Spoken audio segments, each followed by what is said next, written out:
Kapag po kasi tumataas ang tubig baha, okay, yung kalidad po ng mga inuming tubig nababawasan.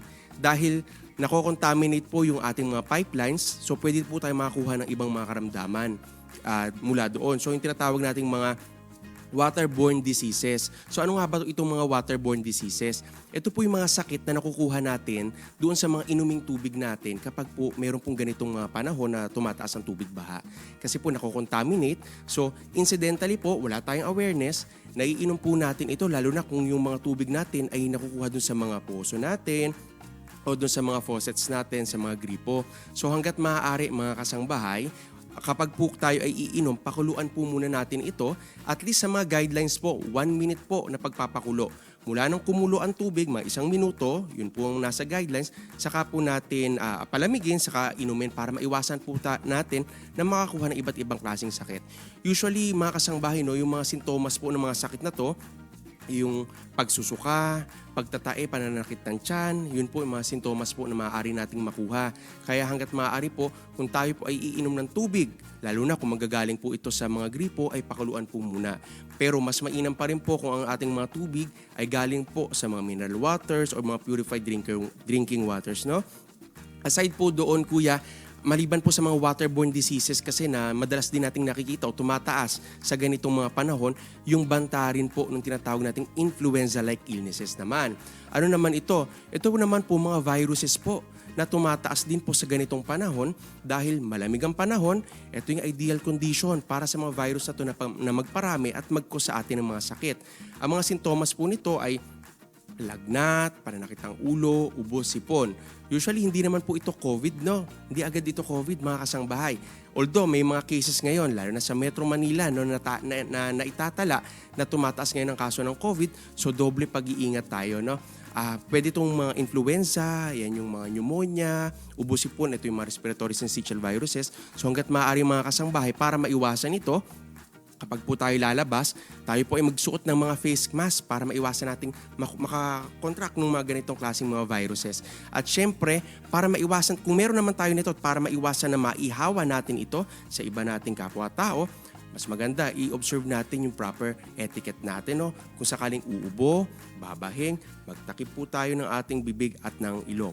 Okay? So maliban po doon kuya, isa rin po sa banta na expected natin maaring tumaas sa mga susunod na araw, ay yung banta po ng tinatawag nating dengue. Kasi kapag tag-ulan, dumadami po yung mga breeding grounds ng dengue carrying mosquitoes. Tendency po sa mga susunod na panahon, makakakita na naman tayo ng pagtaas ng dengue cases. So sa ganito po kuya, ang advice po natin sa ating mga kasangbahay, kung meron kayong mga gulong sa inyong mga bahay, i-dispose natin ng maayos, yung mga basurahan po natin, takpan natin. Iwasan muna natin mag-imbak ng mga tubig kasi pinamumugaran po yan ng mga kitikiti o ng mga anak nung mosquito. So para ma-destroy sila, kung meron tayong mga planggana, mga lalagyanan na pwedeng pamugaran, itapon na po natin para mabawasan natin yung banta ng dengue sa atin. Usually kuya, kapag naman po na dengue, ang presentation po nito ay lagnat, pananakit ng katawan, minsan nga po nakakaranas din ng pagdurugo ng ilong, gum bleeding. Kapag po ganyan, mga kasangbahay, na kapag po kayo ay may lagnat na, nagtatae, masakit ang katawan, nagsusuka, kumonsulta po agad kayo sa inyo po mga healthcare professionals, healthcare provider, para maagapan po natin itong mga sakit na ito at maiwasan po rin natin na maihawa at maikalat ito. Yun lamang po kuya, salamat po sa Diyos sa pagkakataon. At wag na rin pong magsasariling kalooban palagi sa pag-inom ng gamot. O kaya ay makikikopya-kopya lang, Doc Cliff, na parang ay sabi ng kapitbahay ko. O kaya yun ang ininom ng kapitbahay ko. Kasi maaari din po na hindi naman kapad para sa kanya. O, di ba ganun, Doc? Hindi naman lahat ng umepekto sa'yo pwedeng umepekto din sa akin. Yes po kuya, ang paggagamot po, ang mga reseta po, yan po ay individualized, kumbaga personalized po. Hindi po ibig sabihin na yun ang ginamot kay Juana, ay ganun din po kay Maria. Ibig sabihin po, kanya-kanya po ang reseta. Hindi ibig sabihin din po na tumalab ito o gumana sa isang pasyente, ay pwede rin po ito sa inyo. Kailangan nyo pa rin po magpakonsulta sa inyong mga healthcare providers para maibigay po ang tamang gamot base po sa inyong kondisyon. At meron naman din tayong MCGI Digital Hotline.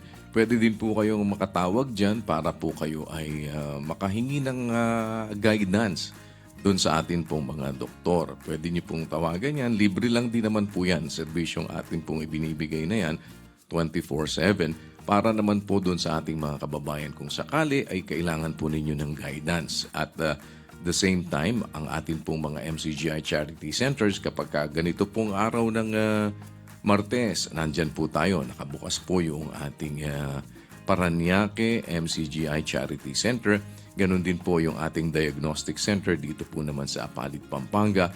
At mayroon po kayong maaaring mapuntahan na wala kayo po namang iintindihing anumang babayaran.